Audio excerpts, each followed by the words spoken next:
Hello children's, आज हम class 9 की बुक क्षितिज का लेसन 2 ल्हासा की ओर के क्वेश्चन आंसर्स करेंगे और कुछ एक्स्ट्रा क्वेश्चंस भी। तो बच्चों, आपकी बुक का पहला क्वेश्चन है, थोड़ला के पहले के आखिरी गांव पहुंचने पर भिकमंगे के वेश में होने के बावजूद लेखक को ठहरने के लिए उचित स्थान मिला, जबकि दूसरी यात्रा के समय भद्र वेश भी उन्हें उचित स्थान नहीं दिला सका। ऐसा क्यों हुआ? मतलब जब उनकी पहली यात्रा थी तब तो उन्हें भिकमंगे के वेश में एक अच्छी जगह मिल गई थी रहने को, राइट, जो कि आपने लेसन में पढ़ा। लेकिन सेकंड टाइम जब उससे भी भद्दा उन्होंने वेश बनाया, सेकंड टाइम जब उन्होंने यात्रा करी तो उनको रहने के लिए एक सही जगह नहीं मिली। ऐसा क्यों हुआ वो हमें बताना है। तो आप इसमें लिख सकते हो कि तिब्बत में यात्रियों के ठहरने के लिए एक जैसी व्यवस्थाएं नहीं थी। वहां जान पहचान वालों को ही ठहरने की उचित जगह मिलती थी, मतलब जिनकी जान पहचान अच्छी होती थी उन्हें ही अच्छी जगह रहने के लिए मिल पाती थी। लेखक के जो मित्र थे सुमति, वो वहां के लोगों से उनकी अच्छी जान पहचान थी, राइट। इसलिए भिकमंगे के वेश में होने के बावजूद उन्हें अच्छी जगह मिल गई थी जब उनकी पहली यात्रा थी। लेकिन लेखक की जो दूसरी यात्रा थी उसके दौरान 5 साल बीत चुके थे। लोगों की सोच भी बदल गई थी। वहां के लोग शाम के समय छंगू पीकर बहुत कम होश में रहते थे, इसलिए भद्रवेश में होने पर भी उन्हें गांव के एक सबसे गरीब झोपड़े में ठहरने को जगह मिली और उस समय लेखक का जो मित्र था वो उनके साथ उनकी दूसरी यात्रा में नहीं था। नेक्स्ट क्वेश्चन है, उस समय के तिब्बत में हथियार का कानून न रहने के कारण यात्रियों को किस प्रकार का भय बना रहता था? उस समय तिब्बत में हथियार रखने को लेकर कोई कानून नहीं बना था, इसलिए वहां हर कोई क्या लेके घूमते थे? पिस्तौल बंदूक लेकर। तिब्बत में निर्जन स्थान होने के कारण वहां के लोगों को डाकुओं का भय बना रहता था।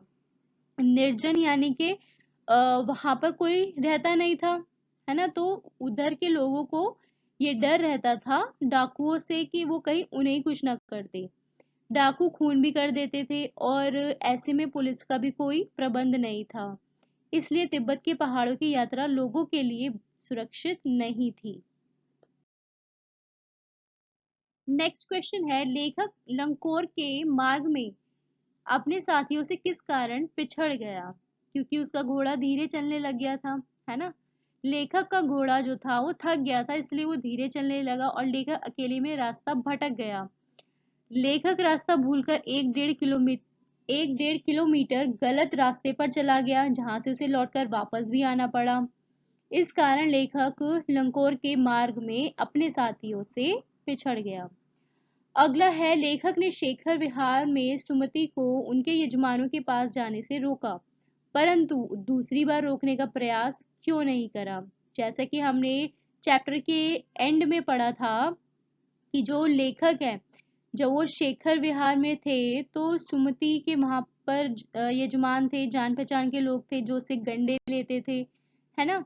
तो उसने वहां पर सुमति को उन उसके यजमानों के पास जाने से रोका था, लेकिन जब दूसरी बार हुआ ऐसा तो उसने ऐसा नहीं किया, मतलब अपने दोस्त को नहीं रोका। उसने उसको उसके यजमानों के पास जाने दिया, क्योंकि उसको एक वहां के मंदिर में क्या मिल गया था? पोथियां, हस्तलिखित पोथियां मिल गई थी, है ना। शेखर विहार में सुमति के बहुत से यजमान रहते थे जिनके पास जाकर सुमति गंडा बांटते थे, ठीक है। बोध गया से लाए गए इन गंडों को बांटने में अधिक समय लगता था, इसलिए लेखक ने सुमति को यजमानों के पास जाने से रोका था, क्योंकि लेखक को ऐसा लग रहा था कि यहाँ पर अगर उसका दोस्त सुमति अपने यजमानों के पास गया तो बहुत समय बर्बाद होगा। दूसरी बार लेखक को शेखर विहार के ही एक मंदिर में बुद्ध वचन अनुवाद की, मतलब बौद्धिक धर्म की 103 पोथियां मिल गई थी। इन पोथियों को पढ़ने के लिए लेखक को क्या चाहिए था? समय चाहिए था। वे उन्हें पढ़ने में मग्न हो चुके थे, इससे लेखक ने दूसरी बार सुमति को रोकने का प्रयास नहीं किया। नेक्स्ट क्वेश्चन है, अपनी यात्रा के दौरान लेखक को किन कठिनाइयों का सामना करना पड़ा? अपनी यात्रा के दौरान लेखक को बहुत सी कठिनाइयों का सामना करना पड़ा, राइट। लेखक को तेज धूप में चलना पड़ा, भिकमंगे के वेश में उसे यात्रा करनी पड़ी, लेखक को बहुत ही गरीब झोपड़े में रहना भी पड़ा था। रास्ता भटकने के कारण अपने साथियों से वो पिछड़ गया था, अपना सामान पीठ पर लाद कर उसे चलना पड़ रहा था और भिकमंगे के वेश में होने के कारण डाकुओं से उसे भीख भी मांगनी पड़ी। देर से पहुंचने के कारण सुमति के गुस्से का भी उन्हें सामना करना पड़ा।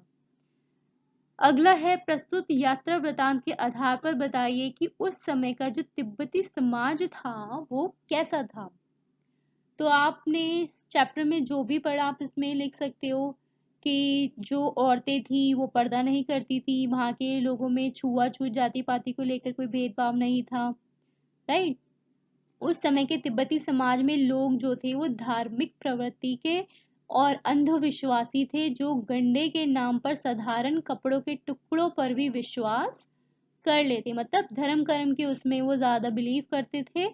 और जो सुमति उन्हें गंडे देता था, मतलब चाहे वो बोध गया से लाए गए हों, उन्हें चाहे पता भी ना हो, लेकिन वो उनको बड़ी श्रद्धा के साथ उसे लेते थे। जान पहचान के बिना लोग रात बिताने के लिए आश्रय नहीं देते थे, मतलब जान पहचान होनी उस टाइम पे वहां पर जरूरी थी। समाज में मदिरा पान का रिवाज था। उस समय समाज में जाति पाति छुआछूत ऊंच नीच जैसी बातें नहीं थी, महिलाएं पर्दा नहीं करती थी। वे अपरिचितों को भी चाय बनाकर, मतलब जिनसे जान पहचान ना भी हो उन्हें भी चाय बनाकर दे दिया करती थी। निम्न श्रेणी के जो भिकमंगे होते थे, सिर्फ उनको छोड़कर कोई भी किसी के घर में आ जा सकता था। नेक्स्ट है, मैं अब पुस्तकों के भीतर था। नीचे दिए गए विकल्पों में से कौन सा इस वाक्य का अर्थ बताता है। पहला दिया गया है, लेखक पुस्तकें पढ़ने में रम गया, लेखक पुस्तकों की शेल्फ के भीतर चल गया, लेखक के चारों ओर पुस्तकें ही थी, पुस्तक में लेखक का परिचय और चित्र छपा था। तो इसमें आप क्या लिख सकते हो कि लेखक पुस्तकें पढ़ने में रम गया था। राइट। सुमति के यजमान और अन्य परिचित लोग लगभग हर गांव में मिले। इस आधार पर आप सुमति के व्यक्तित्व की किन विशेषताओं का चित्रण कर सकते हैं।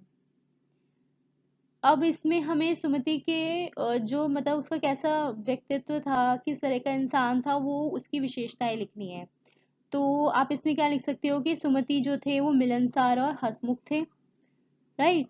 सुमति तिब्बत के लोगों के लिए धर्मगुरु के समान थे, है ना, जो उन्हें बोध गया से लाए गए गंडे दिया करते थे।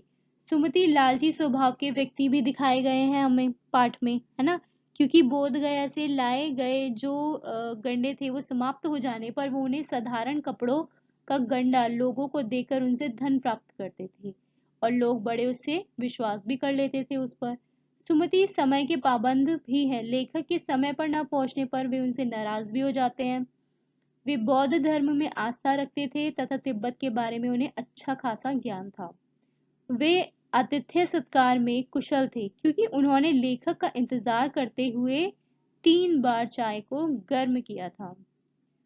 नेक्स्ट क्वेश्चन है, हालांकि उस वक्त मेरा भेष ऐसा नहीं था कि उन्हें कुछ भी ख्याल करना चाहिए था। उक्त कथन के अनुसार हमारे आचार व्यवहार के तरीके वेशभूषा के आधार पर तय होते हैं। आपकी समझ से यह उचित है अथवा अनुचित विचार व्यक्त करें। तो इसमें आप क्या लिख सकते हो कि ये सही है कि वेशभूषा जो है वो हमारे आचार विचार को तय करने में महत्वपूर्ण भूमिका निभाते हैं। हम किस तरह के कपड़े पहनते हैं, कैसे हमारा बोलना चालना है, तो ये सब मैटर करता है। हम अच्छी वेशभूषा देखकर किसी को अपनाते हैं और गंदे कपड़े देखकर उसे धुतकारते हैं। राइट। हमारे विचार से वेशभूषा के आधार पर आचार व्यवहार तय नहीं करना चाहिए। हमारे देश के ऋषि मुनियों ने उच्च विचार को महत्व दिया और साधारण वेशभूषा में जीवन बिताया तथा अच्छे कार्य किए। अच्छे पहनावे से ही कोई व्यक्ति महान नहीं बन जाता है। तो आप इसमें ये बता सकते हो कि मोस्टली ऐसा होता है कि जो लोग होते हैं उनका परसेप्शन ऐसा होता है कि हम अगर किसी के अच्छे कपड़े देखते हैं तो हम समझते हैं कि हाँ भाई ये तो बहुत अच्छा है ना, मतलब उसका बिहेवियर भी बहुत अच्छा होगा। और जो बहुत सिंपल से कपड़ों में है या जो थोड़े से भद्दे कपड़ों में है, उनको हम सोच बैठते हैं कि वो मतलब कितना ही डाउन मार्केट है या फिर उसका व्यवहार अच्छा नहीं होगा, स्वभाव अच्छा नहीं होगा। तो इसमें आप ये आंसर लिख सकते हो कि हमें किसी के वेशभूषा के आधार पर उसके आचार व्यवहार को जज नहीं करना चाहिए, उसके काम के बलबूते पर ही उसको जज करना चाहिए। ठीक है। नेक्स्ट है यात्रा वृतांत के आधार पर तिब्बत की भौगोलिक स्थिति का शब्द चित्र प्रस्तुत करें, वहां की स्थिति आपके राज्य शहर से किस प्रकार भिन्न है। मतलब हमें तिब्बत की जो भौगोलिक स्थिति थी उस टाइम पर, उसका वर्णन यहाँ पर करना है। तो इसमें आप लिख सकते हो तिब्बत भारत के उत्तर में स्थित है। ठीक है। इसकी जो सीमाएं हैं वो भारत और नेपाल से लगती हैं। वह यह नेपाल का क्या है, पड़ोसी देश है। यह समुद्र तल से 17-18 हजार फीट की ऊंचाई पर है। इस पहाड़ी प्रदेश के रास्ते ऊंचे नीचे हैं, यहाँ दूर दूर तक आबादी नहीं होती। यहाँ एक और हिमालय की ऊंची चोटियां हैं तो दूसरी ओर नंगे पहाड़ है। धूप वाले भाग में जहाँ तेज गर्मी पड़ती है, वहीं छाया वाले भाग में बहुत जोरों की ठंड। ये स्थिति हमारे देश से बिल्कुल भिन्न है, मतलब अलग है। नेक्स्ट है, आपने भी किसी स्थान की यात्रा अवश्य की होगी, यात्रा के दौरान हुए अनुभवों को लिखकर प्रस्तुत करें। अब ये बच्चों आप खुद अपने एक्सपीरियंस से लिखोगे। आपने भी कहीं की यात्रा करी होगी, कहीं आप घूमने गए होगी, वहां आपने क्या क्या देखा, क्या क्या किया, क्या खाया। ठीक है, कौन से मंदिर देखे या जो भी कुछ जहां भी आप गए हो, उसका वर्णन आप यहाँ पे अपने शब्दों में खुद लिखो। नेक्स्ट है यात्रा वृतांत गद्य साहित्य की एक विधा है। आपकी इस पाठ्य पुस्तक में कौन कौन सी विधाएं हैं, प्रस्तुत विधाओं से किन मायनों में अलग है। अब हमारी जो ये क्षितिज पाठ्य पुस्तक है, इसमें कहानी में, निबंध में, व्यंग्य, संस्मरण, है ना, यात्रा वृतांत, ये सारी विधाएं हैं दी गई है। यात्रा वृतांत अन्य विधाओं से अलग है क्योंकि इसमें लेखक ने यात्रा की सारी वस्तु, व्यक्ति, घटना, इन सभी का वर्णन किया है। तिब्बत का जो भौगोलिक दृश्य है वो प्रस्तुत किया है। वहाँ के सुनसान इलाकों, पहाड़ी भागों के अलावा वहाँ के रीति रिवाजों, भाषा, संस्कृति की जानकारी हमें इससे मिलती है। नेक्स्ट है, किसी भी बात को अनेक प्रकार से कहा जा सकता है। जैसे सुबह होने से पहले हम गांव में थे, पौ फटने वाली थी कि हम गांव में थे, तारों की छांव रहते रहते हम गांव पहुंच गए। नीचे दिए गए वाक्य को अलग अलग तरीके से लिखिए। जान नहीं पड़ता था कि घोड़ा आगे जा रहा है या पीछे। इस वाक्य को हमें अलग अलग तरह से लिखना है। तो आप इसमें लिख सकते हो कि इस बात का पता नहीं चल पा रहा था कि घोड़ा आगे जा रहा है या पीछे।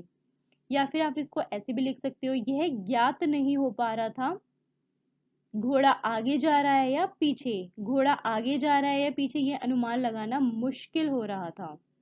ओके। नेक्स्ट क्वेश्चन है, ऐसे शब्द जो किसी अंचल यानी क्षेत्र विशेष में प्रयुक्त होते हैं उन्हें आंचलिक शब्द कहा जाता है।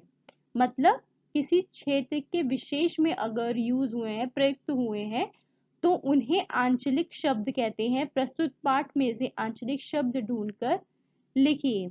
जैसे हमने बहुत सारे देखे हैं पाठ में।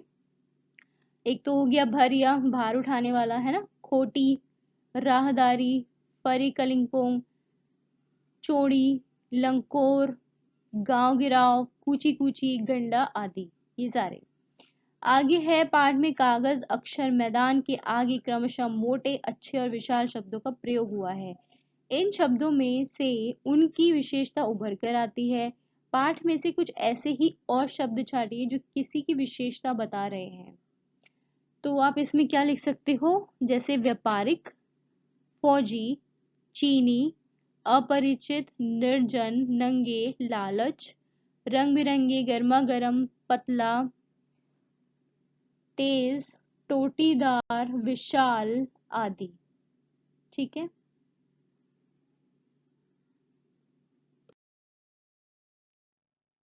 ओके, तो बच्चों इस पाठ के अब कुछ अन्य प्रश्नोत्तर है। पहला है ल्हासा की ओर पाठ के लेखक कौन है? राहुल सांकृत्यायन है इस पाठ के लेखक। तिब्बत में डाणे के देवता का स्थान कहाँ था, उसे कैसे सजाया गया था? अब आपने पाठ में कहाँ पढ़ा है कि डाणे के जो देवता थे तिब्बत में, वो कहाँ थे, कौन सी जगह पर? ऊंची चोटी पर था उनका स्थान, है ना, जिसे पत्थरों से, सींगों से और रंग बिरंगे कपड़ों की झाड़ियों से सजाया गया था। नेक्स्ट है लेखक ने कितनी बार तिब्बत यात्रा की और कैसा अनुभव उन्होंने प्राप्त किया? तो लेखक ने 2 बार तिब्बत की यात्रा करी थी और वहाँ के समाज, भौगोलिक स्थिति और परंपराओं, है ना, संस्कृति, वेशभूषा, भाषा, इन सब के बारे में उन्होंने जाना। तिब्बत में भिक्षु को क्या कहते हैं? तिब्बत में भिक्षु को कहते हैं नमस्ते। मंदिर में कितनी पोथियां रखी थी? 103 पोथियां रखी थी। लेखक कहाँ जाते हुए रास्ता भटक गया था? लंकोट जाते समय। भरिया किसे कहते हैं? भरिया कहते हैं कुली को। लेखक एवं उसका मित्र किस वेश में यात्रा कर रहे थे? भिकमंगों के वेश में यात्रा कर रहे थे दोनों। नेक्स्ट है तिब्बत में उस समय यात्रियों के लिए क्या क्या कठिनाइयां थी? तो उस समय पर तिब्बत की यात्रा पर प्रतिबंध लगाया गया था, है ना, प्रतिबंध लगा हुआ था।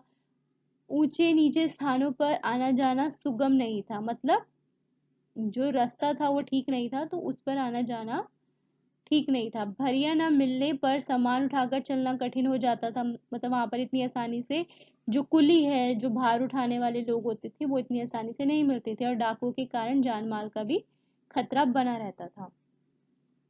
नेक्स्ट है कूची कूची का क्या अर्थ है? कूची कूची का अर्थ बताया गया है दया, है ना। जब डाकू उसके सामने आ गए थे लेखक और उसके दोस्त के, तो उन्होंने भीख मांगी थी कूची कूची कहकर, है ना, दया दया एक पैसा।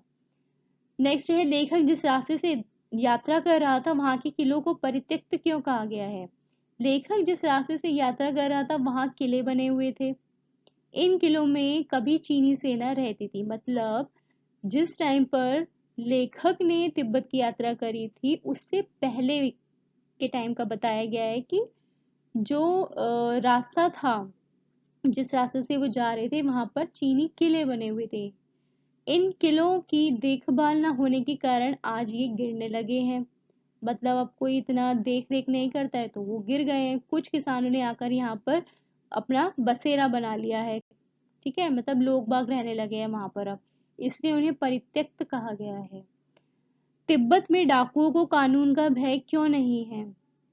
तिब्बत में हथियारों का कानून न होने से डाकुओं को हथियार लेकर चलने में कोई डर नहीं लगता था। अगर वे किसी की हत्या भी कर देते तो सुनसान इलाकों की वजह से कोई गवाह नहीं मिलता था और वे आसानी से बच जाते हैं। नेक्स्ट है यात्रा करते समय लेखक और उसके साथियों ने डाकुओं से अपनी जान कैसे बचाई? लेखक और उसके साथियों ने भिकमंगों का वेश बनाकर यात्रा करी, है ना, और डाकू जैसे किसी को देखते तो टोपी उतार कर वो क्या कहते? कुची कुची एक पैसा, मतलब दया दया एक पैसा कहने लगते ताकि वो उन्हें भिखारी समझे। नेक्स्ट है कंजूर क्या है? कंजूर बुद्ध वचन अनुवाद की हस्तलिखित प्रतियां हैं। यह मोटे कागजों पर सुंदर अक्षरों में लिखी गई है। ये प्रतियां भारी हैं, कम से कम कितनी? 15-15 सेर तक की है। मंगोलों का मुंह कैसा था? मंगोलों का मुंह लाल था। सुमति ने कितनी टोकरी कंडे फूंक डाले थे? 2 टोकरी, जब वो लेखक का इंतजार कर रहा था, जब वो उससे पिछड़ गया था। थुक्पा क्या है? थुक्पा एक खाद्य पदार्थ है। डाणे क्या है? वे सामान्य जगहों से किस तरह से भिन्न है? तिब्बत में डाणे सबसे खतरनाक जगह है, जो कि 17-18 फीट की ऊंचाई पर है एक तो बसा हुआ, और वहां आसपास जो गांव है वो ना होने से डाकुओं का भय वहां पर हमेशा बना रहता है। तिब्बत की महिलाएं किस बर्तन में चाय देती हैं? खोटी में।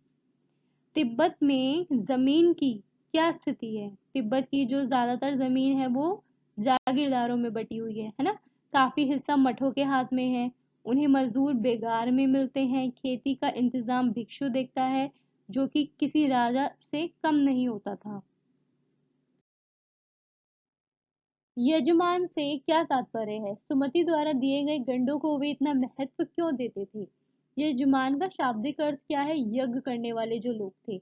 गांव वाले सुमति के यजमान थे और सुमति उनके क्या थे? धर्म गुरु। उनके प्रति गांव वालों की श्रद्धा थी। उनके प्रति गांव वालों की क्या थी? श्रद्धा थी, इसलिए वे उनके दिए गंडों को इतना महत्व देते थे। गांव पहुंचकर लेखक को क्या बात मालूम हुई? लेखक को मालूम हुआ कि पिछले साल थोडला के पास खून हो गया था, लेकिन लेखक को इस बात की परवाह नहीं थी, क्योंकि वह भिकमंगों के वेश में था और डाकू भिकमंगों पर हमला नहीं करते थे। नेक्स्ट है, भीटे की तरफ दिखने वाले पहाड़ कैसे थे? भीटे की तरफ दिखने वाले जो पहाड़ थे वो नंगे थे, ना उन पर बर्फ की सफेदी थी और ना हरियाली का नामो निशान था। नेक्स्ट है, लंकोर में वे कहाँ ठहरे और क्या खाया? लंकोर में वे एक अच्छी जगह रुके थे। उन्होंने वहां पहले चाय पी, सत्तू खाया और रात को उन्होंने थुक्पा मिला। सुमति गंडे कैसे बनाता था? सुमति बोध गया से लाए कपड़ों से गंडे बनाता था, परंतु उसके जो यजमान थे वो बहुत थे, काफी थे, जिस वजह से कपड़ा जो था वो कभी खत्म हो जाता था, तो वह किसी भी अन्य कपड़े, किसी इधर उधर के दूसरे ऐसी किसी कपड़े की पतली पतली चिरी, यानी मतलब फाड़ करके पतली पतली बत्तियों से गंडे बना लेता था और उनको पैसों के लालच में बेच दिया करता था। ठीक है। Like, share and subscribe and keep watching.